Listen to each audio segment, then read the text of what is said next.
Electoral bond ശരിക്കും ചർച്ച ചെയ്യപ്പെടുന്ന വിഷയമല്ലേ?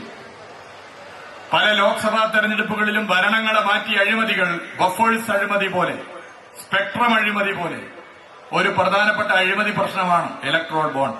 ആ ഞെട്ടിക്കുന്ന വിവരം പുറത്തു വന്നപ്പോൾ അതിൽ ബിജെപിക്ക് പണം നൽകുന്നതിന് ദല്ലാൾ പണിയെടുക്കുന്നത് പോലെ അല്ലെങ്കിൽ ഭീഷണി സ്വരത്തിൽ ഇടപെടാൻ ആദ്യം പോയ ഒരു ഏജൻസിയുണ്ട്. ആ സർക്കാർ ഏജൻസിയുടെ പേര് എൻഫോഴ്സ്മെന്റ് ഡയറക്ടറേറ്റ് എന്നാണ്, ഇഡി എന്നാണ്.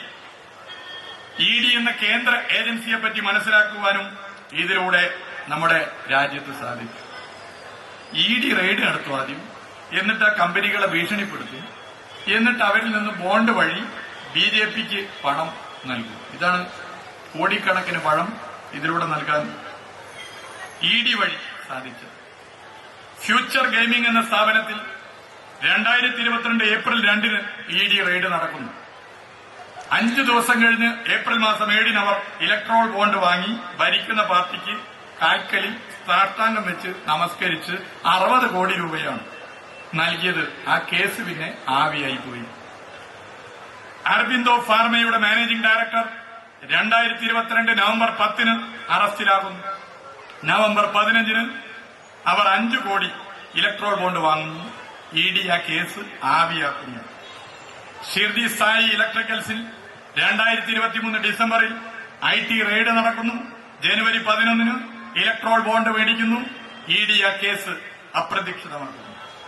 ഡോക്ടർ റെഡ്ഡീസിൽ നവംബർ മാസം 13 IT റെയ്ഡ് നടക്കുന്നു. നവംബർ 17 ഇലക്ട്രോൾ ബോണ്ട് ബിജെപിക്ക് സമർപ്പിക്കുന്നു. ഇഡി ആ കേസ് ഒഴിവാക്കുന്നു. കൽപ്പതരു പ്രൊഡക്ഷനിൽ ഓഗസ്റ്റ് 4 IT റെയ്ഡ് നടക്കുന്നു. ഒക്ടോബർ 10 ഇലക്ട്രോൾ ബോണ്ട് വാങ്ങി പ്രശ്നം പരിഹരിക്കുന്നു. മൈക്രോ ലാബിൽ ജൂലൈ 14 IT റെയ്ഡ് നടന്നപ്പോൾ ഒക്ടോബർ 10 ഇലക്ട്രോൾ ബോണ്ട് നൽകി ഒത്തുതീർപ്പാക്കുന്നു.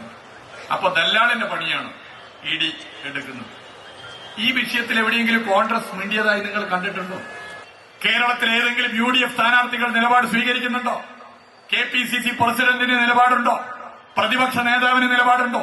എന്താ അവരും മിണ്ടാത്തത്? കാരണം കോൺഗ്രസ് വാങ്ങിയിട്ടുണ്ട്. 1000 കോടിയിലധികം രൂപ വാങ്ങിയ പാർട്ടിയാണ് കോൺഗ്രസ്. അതുകൊണ്ട് കോൺഗ്രസിന് അതിൽ നിലപാടില്ല.